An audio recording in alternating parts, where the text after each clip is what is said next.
Okay, so we are now live, and I'd like to welcome everyone again to our speaker series for, I think this is week 5, but it's been going extremely well. I've been hearing lots of really positive feedback, and people are really appreciating the opportunity to hear some authentic voices and different perspectives. And again, today we have someone else to give us a different perspective. And Joe Brown is known by a lot of people in our area because he's from Tyndonega, a community member of mine, and someone I learn a lot from. And we're super excited to have you, Joe, because you hold a lot of knowledge, and in fact, others may not know, but I know that you're one of our faith keepers in our community, and with that comes a lot of responsibility. So I know that you're busy with that and other things. So I really appreciate you taking the time and spending it with us today. Joe, you're also a language teacher, so maybe without me going on and on, why don't you share a little bit about yourself with everybody? All right, so everybody, my name is Joe Brown. My Mohawk name is Karihwawihson, and I live here in Tyndonega, and I come from the Turtle Clan. I am the language teacher at Eastside Secondary School, and I work in the classroom with Cindy Cooper, and together we make an amazing team to get the language out there. And also, I run a company called Rodinishuni Cultural Consulting. And with that, I do all different kinds of stuff. I do a lot of speaking engagements for different boards of education. I do some speaking stuff for all different kinds of agencies throughout the province. And I'm also a registered counselor. So I have my own private practice as well. So I'm doing that. And then, so that's like my professional hat. And then if I flip over to my community hat, I am also a faith keeper. And I'm a dad of 7 kids. I have... they span out over a lot of years, and so my youngest is 3 and my oldest is 23, and yeah, so I'm a pretty busy guy, but I love it. So, Joe, it's always interesting when we start talking about different perspectives in the Indigenous community, and one of the things that I've been asking all of our speakers is to talk a little bit about identity and what that means to them, what it means from a cultural perspective. I wondered if you could just talk a little bit about that. Yeah, for sure. So for me, identity is knowing who you are and where you come from. And a lot of people in the world don't know how to answer those questions, and they think they do until they actually look into it, and then they don't have a full grasp of what their identity actually is.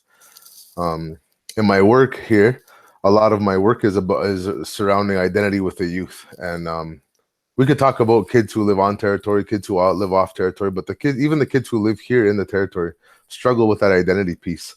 And it's because it's the lack of our cultural knowledge. It's the lack of our existence with our language and with creation. So when I talk about identity, I talk about how can we reconnect with all of those things? How can I reconnect to the language of my ancestors, and how can I reconnect to the earth where we all come from, and how can I reconnect to all of the entities that are here to make a good life for me? And I talk a lot about the Ohondaguriwadekwa, and that's like the words before all else. And it's like a morning. It's like giving thanks to all of the natural world. And when you have a full understanding of Ohondaguriwadekwa, then that's like a really big first step to your identity piece, because then you can recognize that you're no higher or lower than any other entity in the world. So whether all of the natural world. So when you're giving thanks to the people, or you're giving thanks to the bugs, it's the same. It's the same giving thanks. So it's recognizing your identity within the big web of life, I guess, for a bigger metaphor. So it's kind of like what I think about when I talk about identity. Yeah, and I can really connect and relate to a lot of teenagers always are, identity is a big thing in in the lives of teenagers at the best of times. And when we talk about our First Nations kids and their identity, a lot of them struggle with that. So I can certainly appreciate that, and knowing when I was teaching at Eastside, then it was Moira. We saw a lot of kids, and I'll admit that was me too, right? You know, going into school and trying to find that identity is a big piece for First Nations kids. But I really like how you were talking about the reconnecting, and I'm wondering if you could talk a little bit more about that, connecting with the land, or connecting with those different pieces. Just, maybe go into a little bit more detail so people get an idea of how is it that you do that? How do you work with students to do that sort of thing? Yeah, so there's a couple of different things, like a couple of metaphors that I use when I'm talking about reconnecting, and I try to start with for self. So for me, I go from myself, and then I go to my family, like my immediate family, and then my clan family, then my nation, and then the Confederacy. So the Mohawk Nation belongs to the Iroquois Confederacy of the 5 nations. So I talk a lot about how can we work ourselves into all of those different realms of peoples, and we can't do that unless we look at ourselves first. So when we look at ourselves, and then we look at how we are in the world, and how it is that we're all connected to one another. So bringing those connections in that relationship with each other is really important. So for young men, I like to take them on the land. So I do like a lot of land-based therapy, and I'll take them to the land, and I'll say, let's build a fire, and then explain to me how it is that you will build a fire. So they say, oh, we'll just throw a bunch of sticks down and some paper, light it up, and if we got some gas, we'll throw some gas on there and it'll be just instant fire, boom, like that. I'm like, all right, that'll work for instant gratification. I said, but if you look at a fire as a family unit, I put all of the small tinder without any paper. I do like birch bark and leaves and all that stuff. I said, this is like the foundation of our family. If we don't have this foundation, we won't have anything with this fire. And then you put all of the small stuff on there. I said, those things there are like the grandchildren of everybody, all of the small twigs and all of that. I said, then you put 2 more sticks on top of those ones, a little bit bigger. I said, and then from there, I said, you take and you light that fire. With just that little bit of fire, I said, you have the knowledge of the children in the first, like the little wee babies, and then you have the parents that are leaning on there. I said, and if you light it up and you let it go, they'll burn out real fast. I said, but you have to be able to put more fire on there. I said, and when you feed that fire, you're putting the grandparents on there, and then you're bringing all that ancestral knowledge to that family. And then when you keep putting it on there, and then that fire just keeps building and going. I said, that's how a family is. You have to be able to keep working at it and keep putting things together so that you can reconnect to each other. And without all of the pieces of our families, we can't actually like be the best who we can be. So I do that. I talk a lot about that with the men, and I don't really know a lot of women's teachings because I'm not a woman, and it's not really my place to give those women teachings to young women. So what I do is I share men's teachings with them so that they can understand what it is, what a healthy man looks like, and what a good person looks like for relationship wise. And I talk a little bit about the water with them and how important the water is to women, and how important water is to all of us. And then talking about all of the connections. And when you can reconnect to those things that is like the natural world, that really recenters you who you are inside. And so just for instance, I have this one young man. He's a client of mine in Burlington, and so with being online, my clients are all over the place now, which is kind of interesting. And I'm like, what? I said, when you think about people who live in big cities, they talk about having to go to the green space. They want to go reconnect themselves in their green spaces in their cities. I said, for me, that's really a concept I don't understand, because I live within a green space. Like, and I take my phone and I flipped it around because we're on FaceTime, and I pointed to the fields between me and Troy's house, and I'm like, this is just my home. I said, so for me to reconnect, I just have to walk out to that field, sit down, and feel the earth underneath me.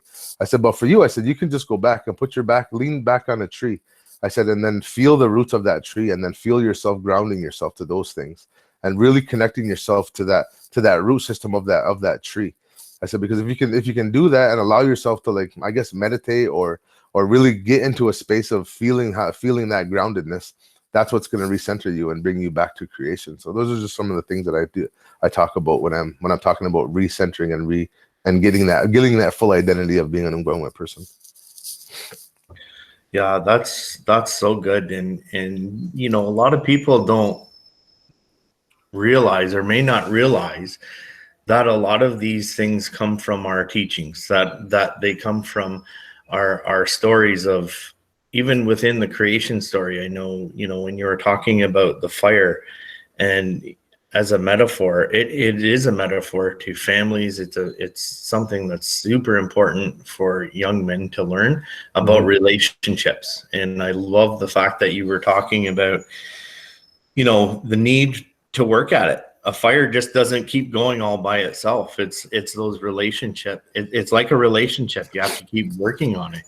And with that in mind, I know you were talking about like between a man and a woman, but how do you think that might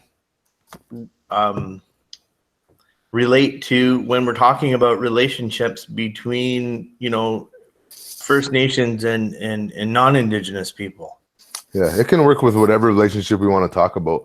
Relationships aren't just a one-sided thing, as we all are aware of that. So taking that metaphor of keeping that fire going is about really taking that metaphor and adding it to whatever it is relationship you're talking about, whether it be a student-teacher relationship, administrator-teacher relationship, anything like that. It doesn't really matter. It's about working together and seeing the good in each other and being able to inspire one another to follow that goodness of that we each bring, because we all bring something to the table, and understanding that we all bring something is really important. One other thing too, I talked about with that fire, I'll just to backtrack a little bit, Troy, I hope you don't mind, but I talk a lot about grief too with people. And when you look at grief, not just grief of death of somebody, or you can talk about grief of anything, of a relationship, you can talk about grief of whatever it is that you want to talk about that you might be missing. But when you talk about grief of death, I talk about that fire as well. Because in our teachings of the Longhouse, when they say when somebody passes away, that a big stick has come and slapped on top of that fire, and when that big stick hit that fire, all of the pieces went flying, and the sparks all went way up in the air, and they say that's what happens to us when we lose somebody, that our family falls apart, like all the wood falls off. And then all of our feelings are all up in the air, like all of them sparks. And the importance of the other two clans to take care of the clan that had the passing is to rebuild that fire, bring all those pieces back, and get those ashes to settle back down, and to talk about taking care of one another. And in times of grief, or in times of hardship, like we're all facing right now, to be able to bring that metaphor of building your fire back up is really important too. Yeah, it's extremely important, and that's a concept a lot of people don't understand. How we take care of each other in the Longhouse, as far as supporting one another at times of of grief like that. So it's a beautiful thing, really, when people learn a little bit more about it. I've been thinking, because there's lots we could talk about, and I should encourage that if there's anyone that has a question, please put it in the chat box so that I can pose that to Joe. But maybe while we're waiting for people to formulate some questions, one of the concepts that we have within the Confederacy is in our teachings is the power of a good mind, right? And I think that's something that a lot of people don't know about. A lot of people are familiar with medicine wheel teachings, and because there's a lot of Anishinaabe stuff out there, because they've shared so much, which is great. And this is one of the reasons why I wanted to get more Haudenosaunee perspective on here. But I wondered if you could talk a little bit about the power of a good mind, or that concept of a good mind. Yep. So I don't know if people like Troy said, there's lots of Anishinaabe teachings that have been out there for a long time. Like they talk a lot about the seven grandfathers teachings and all of those, like the medicine wheel stuff like that. But for us, there's so I'm writing a master's thesis right now, and for me, I'm writing it on this exact topic. So I'm writing it about peace, power, and righteousness, and again, righteousness being the good mind. So it's gana gasatstanchara and gatnigurio are the words in the language. So gatnigurio actually means a good mind, like the mind, a positive mindset. And that's one of those are the three concept of being ungwehunwe, or being ungwehunwe means a real person. And I mean, ungwehunwe is the same word as being Anishinaabe or whatever it is you want to call an indigenous person. So for us, being ungwehunwe, you have to be able to come from those three principles of being, and one of them being Gatneguhrio, having a good mind. And about having a good mind is about just being a good person and being able to carry yourself in a manner where everybody's going to know what they're going to get when they talk to you, that you don't have all these different hats on that you flop all over the place all the time. And when I think about Gatneguhrio, and when somebody says, well, you have to have Gatneguhrio in order to move forward, and that's true, because you can't, if you don't have that good mind about where you're headed, then something's always going to get in the way. Something's always going to be a stopper for you. So you have to be able to move forward with that Gatneguhrio. And a lot of times in times of adversity, like in indigenous communities, like for instance, the Caledonia issue or the Oka issue and stuff like that, in 2008 here in Tyndonega with the Culbertson track, all of those different issues that we come up with, people are always talking about, you have to remember about Gatneguhrio, because a lot of times when you're in those situations, Gatneguhrio isn't in the forefront of your thought process. So you're really thinking about Gatsatstanchara, the strength of a nation and the strength of who we are, and all of that stuff really comes into play. But we can't let one overpower the other when you talk about all three of them: peace, the power, and the good mind. So you have to be able to balance all of them.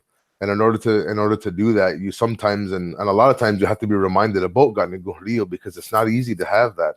It's not easy to be able to walk around with a good mind all the time.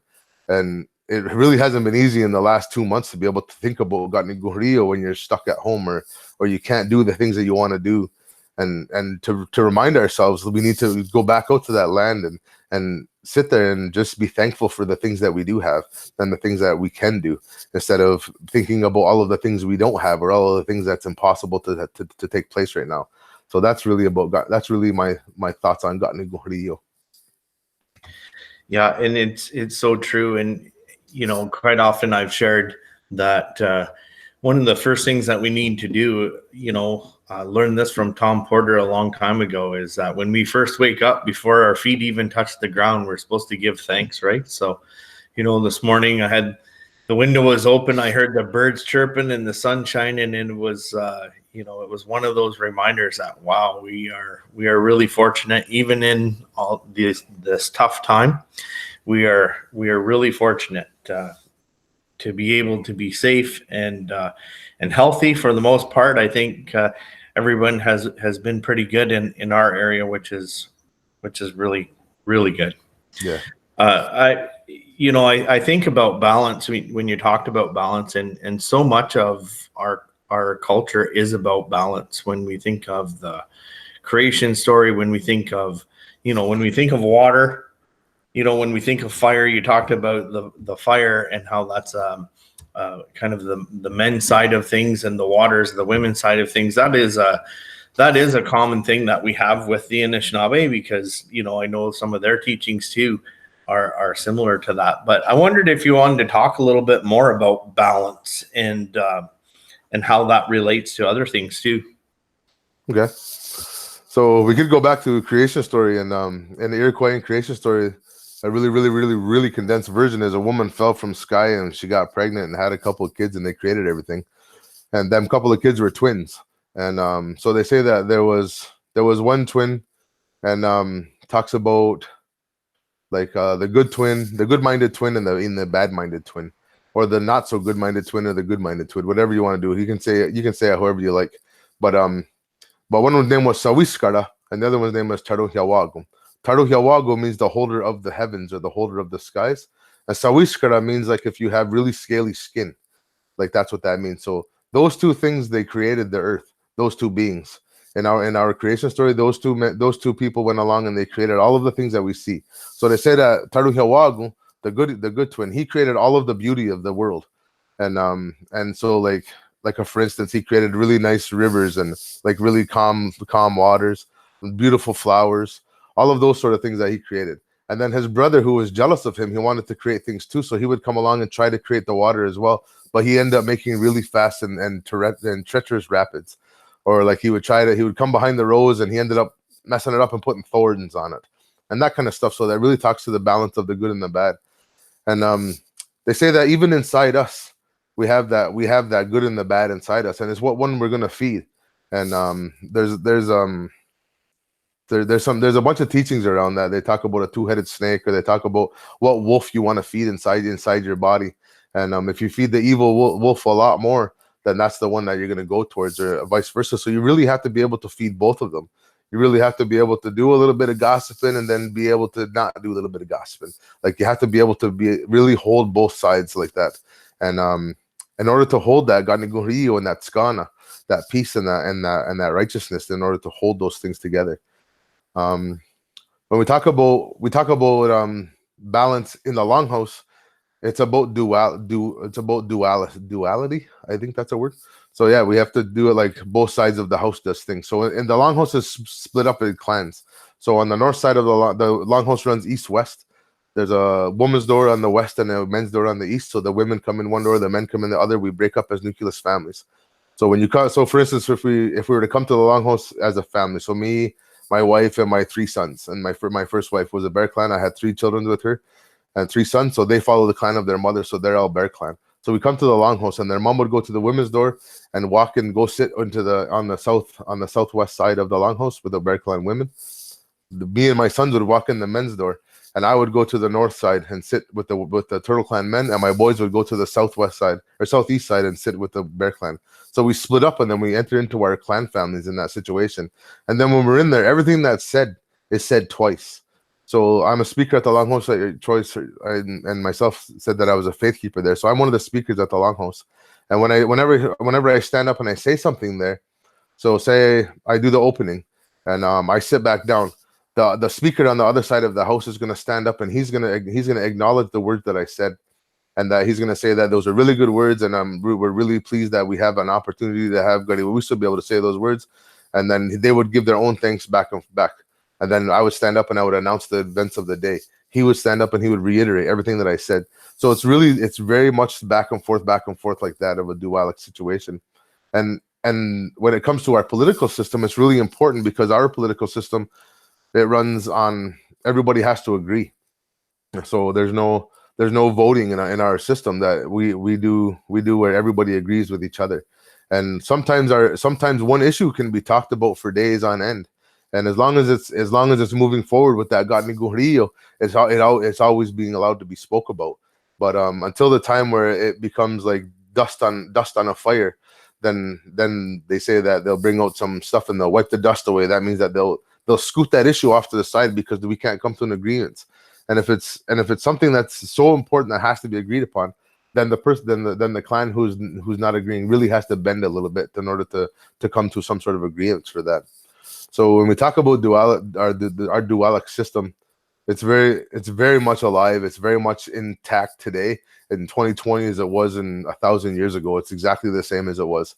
And I think the Haudenosaunee really pride ourselves in that we carry on them traditions of passing down our clan system and being able to uphold our political system that's been in place since the Peacemaker had given it to us. So I could talk a long time on that, but I'll stop there. Well, as you were talking, we've had a few questions come in, and I really appreciate that. And I'll just share, and you can talk to it as you like. But you've already started talking about the clans, and Cindy asked if you wanted to, or if you could talk about how the clan system started and what it represents. She also mentioned talking about the 3 sisters and planting and harvesting, and like we're at that time of year right now where we're going to start planting. So maybe you can talk about that, and then I'll pose another question that Brooke put forward. Okay, so to talk about the clans, so the Mohawks run on 3 clans. We have the Bears, the Turtle, and the Wolf clan. We're a matriarchal society. We follow our mother's side. So I am a Turtle Clan person because my mom is, and we can trace that back and follow that all the way back to the valley and my family. So the good thing about one of the really only good things that the Jesuits ever did was they wrote everything down. So when they come into our communities, they learned our languages and they figured out who we were, and then they wrote down the clan of the person they spoke to. So we can really trace our lineage in that manner. And one of the things that's lost and we're working on as a nation is, so amongst the clans, so there's three chieftainship titles. So in the Mohawk, in the Turtle Clan, we have Ayawata, Tagarihogu, and Satdagariwede. And those are the three chieftainship title holders, the chiefs. And what's lost amongst us is we don't know what clan or what clan family we belong to within the Turtle Clan. So we're really working hard as a clan, and on a nation level. So I mean by a nation level, so I mean Akwesasne, Ganawagi, Ganasadage, Taindanega, 6 Nations. We're really working together to figure out who sits in what titleship. So for all of those 3 titles, there's also 3 clan mothers for each chief. So when somebody gets named in the Longhouse, they get named under a clan mother and a clan chief. And so myself, I'm named under Tagarihogu. So Tagarihogu clan mother is actually here in Taindanega. Her name is Jan Hill. She's not a Condole clan mother, but she's the only Tagarihogu sitting clan mother in the Mohawk Nation right now. And so all of the names that are being named under the Tagarihogu title are all under a membership here. So I'm Karihwawihson, and I'm the only Karihwawihson in the world, because when I got my name, they sent a really traditional email, and they sent it all the way across the Mohawk Nation, and to let everybody know that Joe Brown in Taindanega now is Karihwawihson, and that nobody else can have that name. So there's a reason we do that. We talk about when we get our names is when we're born. So for instance, when my daughters were born, I have 2 daughters, one named Karihwawihson and one named Yegaruños. When they were born, those are the names we gave them. We didn't give them English names right away, so that's their birth names on their birth certificates, registered with those names. But more importantly, was when they were named, I introduced them to creation as Karihwawihson and as Yegaruños, and I was introduced to creation and to the community as who I am, so that when it's time for me to go out and harvest medicine for whatever it is I'm looking for, say I'm out looking for Ononoru for colds, and I go through and I talk to that plant, and I'm asking for it to show itself so I can harvest the roots that's going to help me, and when I have a cold, and I let them know that who I am. I say my name, my name is Karihwawihson. I really want this medicine, and I really need this medicine. So that medicine knows who I am. So and then nobody else knows. Then that medicine knows that nobody else is being an imposter, I guess. So that's one of the importance of our clans, and there's more to it, but I'll just stop for there. And then we talk about planting. So 3 sisters, Oozaheda is the beans, Onaste corn, and Onaujra is the squashes. So those are the 3 sisters, and they plant them together. So currently, right now, I have my corn already planted. And we plant according to the lunar cycle. So the next moon coming up is the planting moon on the 22nd. So after that moon, they say all of the things that grow above the earth, like all of the things that you would plant already as a plant, you can plant in after that moon. So everybody always says it's the May long weekend, but that's not true, because sometimes we get frost after that. But it's almost guaranteed to never have frost after that planting moon. And so that moon's coming up. And so after that moon, then I'm going to take the beans that I already have planted, I'm going to put them in the garden. And then I'm going to put the squash in there as well. So how we do it is we do mound planting, and we plant our corn. And once the corn comes up a little bit, then the beans go in, and the beans wrap around the corn. And then we then inside that mound, we put the squash as well, so that it grows all around and keeps everything moist. And we've planted like that for thousands of years. We don't do like how we plant today, like till a big piece of land up. Like I have a big piece of land tilled up, and I know Troy's got a really awesome garden on the go. So in the old times, we did mound planting, where we planted everything in one mound, and it all sprouted from there. And that's that three sisters method of planting. So this year I'm going to do a rendition of that. I did till up a big spot, but I have 5 rows of corn in, and I'm going to plant my beans in between the rows of my corn, and then I'm going to plant my squash just sporadically throughout there. So I'm really excited about seeing how that turns out for me. And but I mean, everybody has their own way of how they plant stuff. And but if we go very archaic, that's the way we did it, was mound planting. Oh, those the only questions, Troy? I don't remember the other one. Well, no, there's another one, but I'm just going to tag on to what you were saying about planting like that. And what a lot of people don't realize is that there was a reason that we did those mound plantings, and it's because they supported each other, which is one of the reasons that they're called our supporters, right?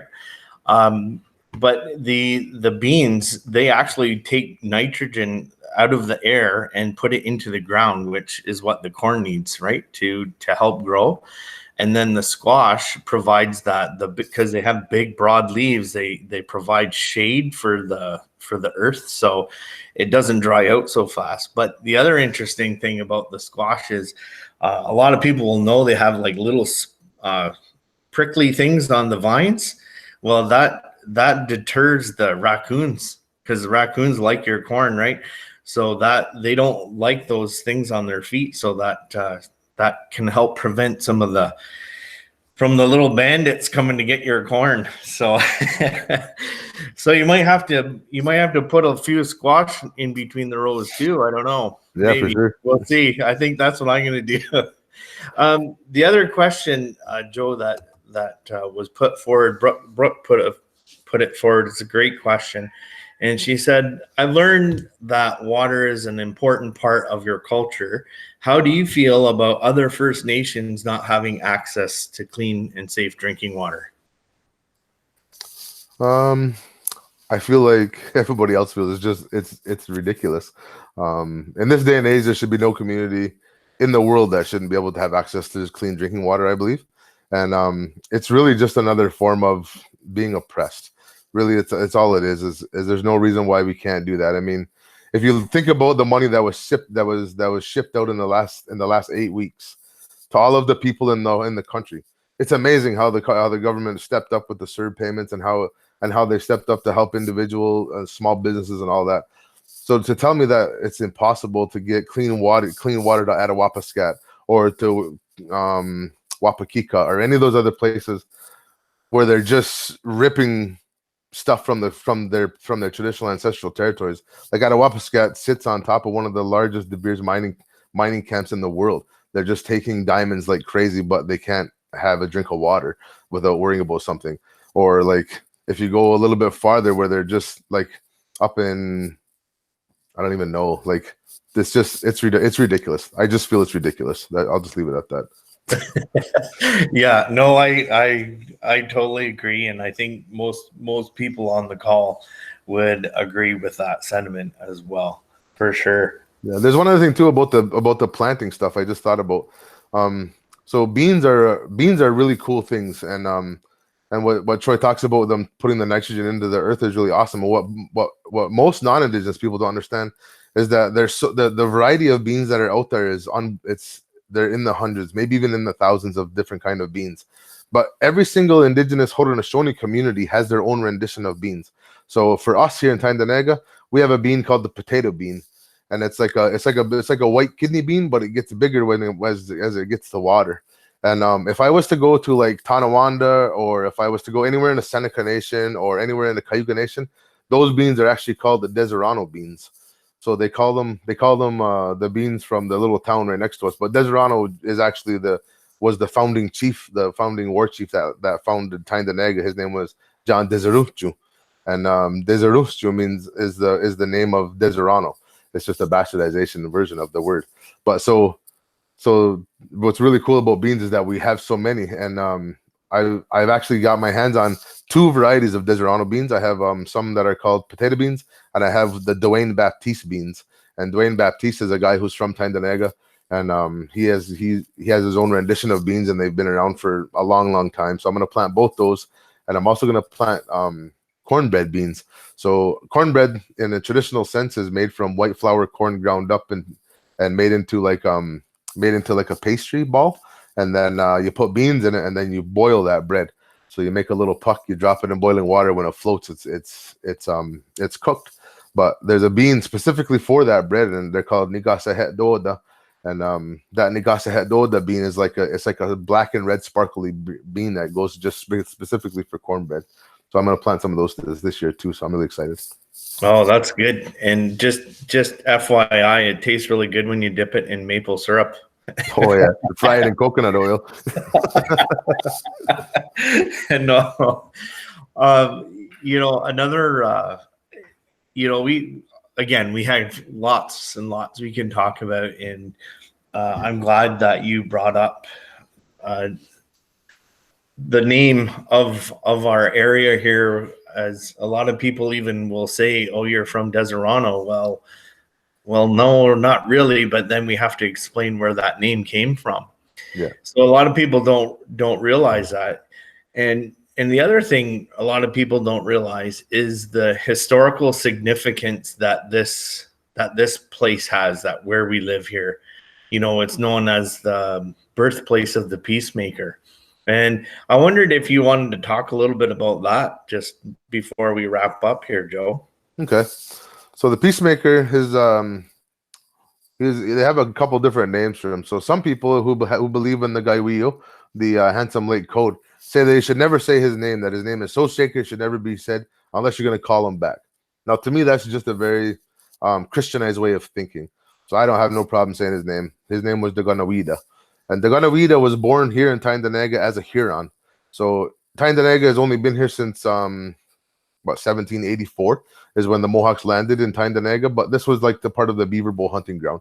So we knew this place, but way before that, there was a settlement down close to Kingston, and it was a Huron settlement, and they said it was so close that it was almost right by where the Fort Hunter is.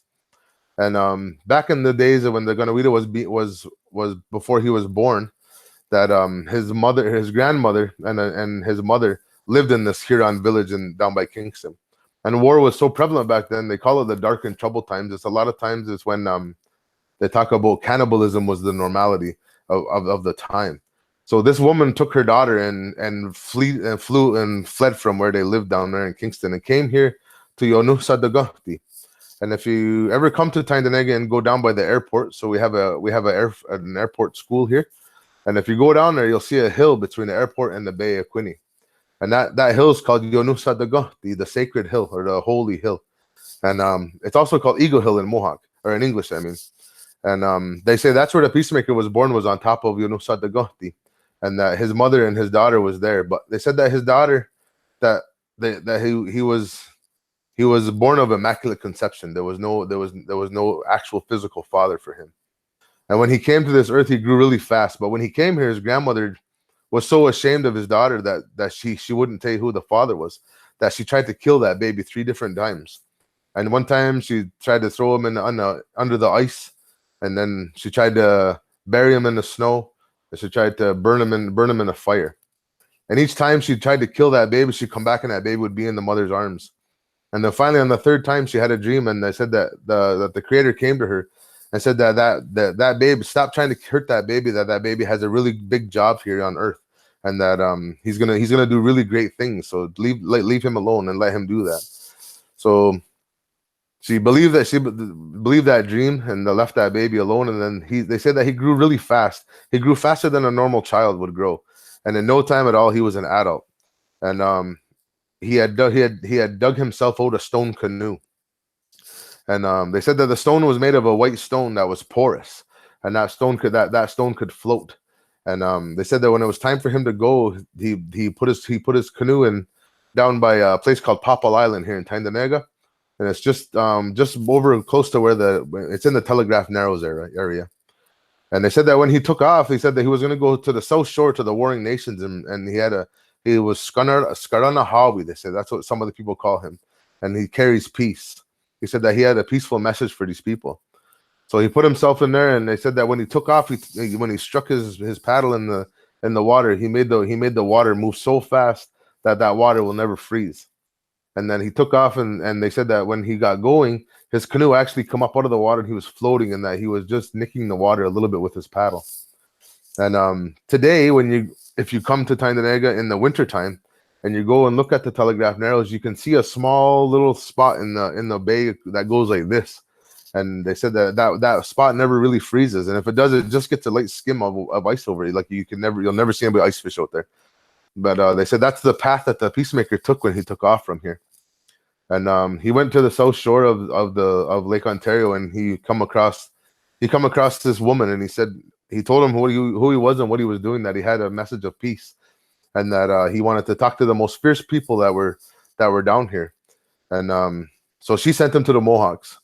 And the Mohawks at the time we were of the most feared nation on the whole eastern seaboard, simply because not because of our ability to fight or anything like that, but we were very much like the warfare in your head. What's that called? Like psychological warfare. So what would happen was, cannibalism was normal at that time in our history. So when they would go to war, they would fight, and when they conquered the nation, they would eat the leader, and that really put fear into everybody, right? Like if your leaders are getting eaten, you're not really wanting to fight them people. So that's kind of how we did things. And so the Peacemaker went there, and when he got there, you couldn't just walk into a village back in those days, because if you walked into a village, you took a club to the head real quick. So what happened was, they say that when you go there to a village, you light a fire on the edge, and you get it smoky, so the smoke goes up in the air so that the people can see it. They send a runner out to you to see who you are, and then they come, and then those runners bring you back in. So that's what he did. He put a fire down there by a place called Cohoes Falls in Upper New York State. So if you ever want to go to a really cool place, the waterfalls is called Cohoes Falls, and you can go to there. And that's where this took place. And he said that he lit his fire. They came out, and he said that he wanted to talk to the leaders, that he had a message of peace for them. So ended up bringing them in. They listened to him, and they said that there was no way that he was a messenger from the Creator. So they had a plan. So they said that they were going to want him to climb this big tall tree that was beside the waterfall, and they were going to take two warriors and chop that tree down and let him fall over the waterfalls of the Cohoes Falls and go down through the gorge. And if he lived through that they would listen to him. So they did that. Then they chopped him down. He went down.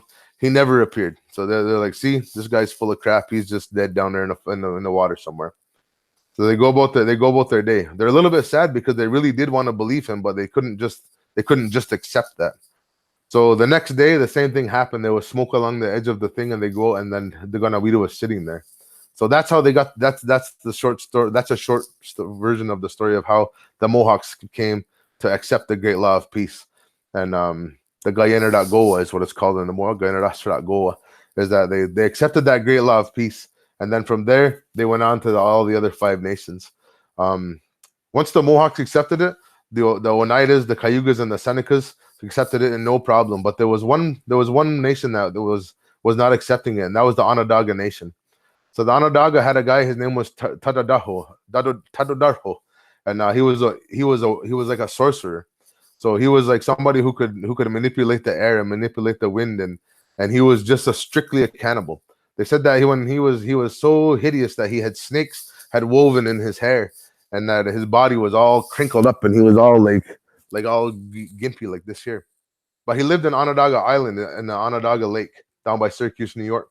And so when they went there as 49 chiefs and 49 clan mothers, because there's 50 chiefs in the Mohawk in the Confederacy.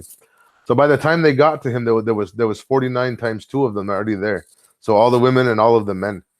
And they ended up getting in canoes, and they were going out to meet this Tadodaho. They said that there was no way that the Onondaga Nation could ever find peace as long as this sorcerer was doing the things that he was doing to the people. So they went out there, and on their way out, the Tadodaho created such a big storm that they flipped all their canoes, and they all managed to make it safely back to shore. But he had made the water so rough that they couldn't canoe across there. So that night they had a dream. The Peacemaker, the Ganawida, he had a dream, and these songs came to him, and they're called the Hi songs. And the Hi song is what the Creator told him. He said, sing those songs, and all of the things that Tadodaho throws at you will just go like this and go around you. You guys will safely get to where he is. So as they went the next morning, the Peacemaker sat in the front canoe, and he sang them Hi songs as they went all the way over there. And he tried to throw all kinds of stuff, storms and rough waters and really big winds and all the stuff, but nothing hit them. And when he got there, he had stopped trying to do that because he knew that he wasn't powerful enough to penetrate what was happening to him. And when they got there, they kept singing them Hi songs. And when they were doing them, they said that the women, they brushed his hair and combed all of the snakes out of his hair. And they said that they worked on his body, and they were like going like this all down his extremities, and they straightened him all out. And when they were done, it was just a beautiful man of Tadodaho. And Tadodaho lost 3 daughters. And they said that's how he got to be the way he was, that his wife and his 3 daughters were raped and killed, and he just got worse and worse and worse as he went along. And so they did that. They did this the high songs to him, and then they condoled him. Is what they basically did was they basically just condoled him back to being a human again. And that's where the condolence ceremony comes from. Is in the Confederacy. We do that when we like, that's part of the opening address, and it's part of when we condole a chief and we condole all of these things, and we do that thing they did to Dadadaho, is to straighten them out and make them really nice again. So the Peacemaker, he brought forth the whole concept of Skan, Agasa Stanchera, and Gatnigurio. Those 3 principles come from the Peacemaker, and that's what's embedded in the Confederacy, Iroquois Confederacy, and the Gainaragoa. That's what grounds us in who we are, in our laws and in our ways of being, according to the Peacemaker. So in short, it was the Peacemaker, it was the Ganoida who brought the Confederacy together and shared Gainaragoa, or as they say in English, the Great Law, right? Which, as you said, is still around today, to this very day. Absolutely. So it's a lot of people don't recognize the importance of that, and for us around here, it's we know it more now, but what a lot of people may not realize is that these stories and these teachings have just they had to go underground for a long time. And I'll admit to everyone, I'll share anyway, that I was 20 years old when I first heard that story. And I live 2 kilometers from Eagle Hill, but yet I was 20 years old. That was the very first time I heard that. So I just want that to kind of sit with people for how colonialism had impacted, because at that time, a lot of people, they were trying to, if they could pass for something other than a Mohawk, that's what they did, right? And within the community, even though there was a lot of pride, there was still a lot of racism, and people were afraid to share those stories, right? Because they didn't want their kids to get in trouble. And I know that you have some stories around that too, with some family members that were kind of sheltering others, right, from learning these things. Yeah. So as young men that we are here, Joe, we had to, as part of our identity, we had to relearn them, right? But we're thankful for those people who kept that knowledge for us. Yeah, for sure. Just before we wrap up here, Joe, was there anything else that you wanted to share with folks? Just know that I'm available. Like, if you want to have like a more in-depth conversation with something, then just shoot me a message. And I'm in the board email as well. That's JJ Brown. Don't just use J Brown, but JJ Brown at HPEDSB, blah blah blah. You can find me there. And if you have any questions, or you want me to talk to a specific class or anything like that, I do make myself available for those things. And I just need just give me some time, some notice in advance. That's all. Yeah, and that's one of the things that I encourage as well, Joe, is that we reach out to our community members and bring people into the classroom to share, because as awesome as this is to be able to record a conversation with us, there's nothing quite like having the person in front of you, right? So again, Yagoa, for taking the time today and sharing some of the knowledge that you carry with us. And hopefully we won't be in this situation too much longer, and we'll get you out into the classrooms with us. Yeah. Okay, thanks a lot, folks. And I will be posting this recording later on today. I'm going to actually stop the recording now. Just bear with me. But I will be posting